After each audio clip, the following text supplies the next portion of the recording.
নিজের ঘর বলেন আর স্কুল বলেন, যেটাই বলেন, সুন্দর করে পরিপাটি রাখাটাও কিন্তু একটা আর্ট। এইটা সবার দ্বারা সম্ভব না। যারা সুন্দর পূজারী, তারা কিন্তু প্রতিনিয়ত তাদের ঘর বলেন, স্কুল বলেন, আর যে জায়গায় বলেন, তারা কিন্তু সুন্দর করেই রাখতে চায়। আর যারা এই বিষয়টা বোঝেই না, তাদেরকে আপনি যতই বোঝান, তারা কিন্তু এই বিষয় বুঝবে না। তো এই জন্য যারা পরিপাটি করে সবকিছু সাজিয়ে গুছিয়ে রাখতে চান, তারা কিন্তু যেভাবেই হোক তারা সেই জায়গাটা পরিপাটি করে সাজিয়ে রাখবে। আর যারা এর মর্ম বুঝেই না, তাদেরকে আপনি যতই বোঝান, কিন্তু কোনো কাজেই লাগবে না। এটাই বাস্তব।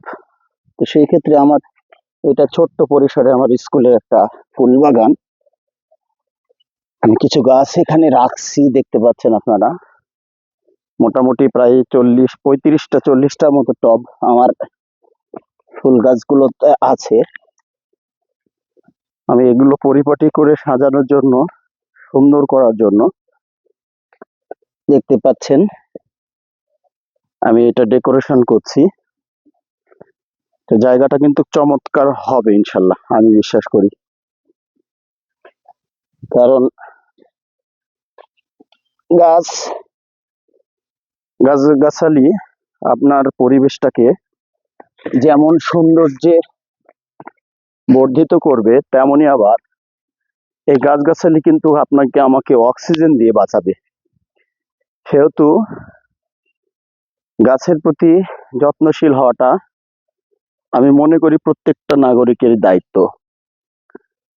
কিন্তু বাস্তব প্রেক্ষাতে আমরা দেখি, আমরা মানুষেরাও বেশ স্বার্থপর হয়ে গেছি।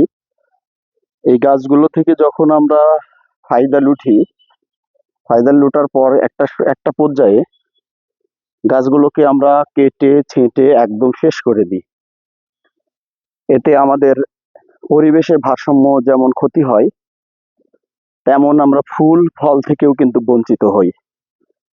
এই জিনিসগুলো কিন্তু অনেকেই বুঝে না, অনেকেরই বোধগম্য হয় না। তো এই জন্য সবাইকে গাছের প্রতি একটু ভালোবাসা রেখে কাজ করতে হবে। আপনার বাড়ির আঙিনায় বা আপনার বাসার আশেপাশে পতিত জায়গা, যতটুক জায়গা আছে, ততটুক জায়গাতেই আপনি যদি সুন্দর করে সাজিয়ে গুছিয়ে এসে রাখেন, তাহলে আমার মনে হয় যে আপনার এই সাজানো গুছানোটা আপনার রুচিবোধের যেমন প্রমাণ দিবে যে আপনার কেমন রুচি, তেমনি আপনাকে ফুল ফল দিয়ে কিন্তু এই গাছগুলো সহযোগিতা করবে। তো এই জন্য আমি সবসময় সবার কাছে আহ্বান রাখি, যেই গাছই হোক, সেটা অত্যন্ত মূল্যবান। কারণ আপনার আমার অক্সিজেনের জন্য গাছগুলো অনেক গুরুত্বপূর্ণ।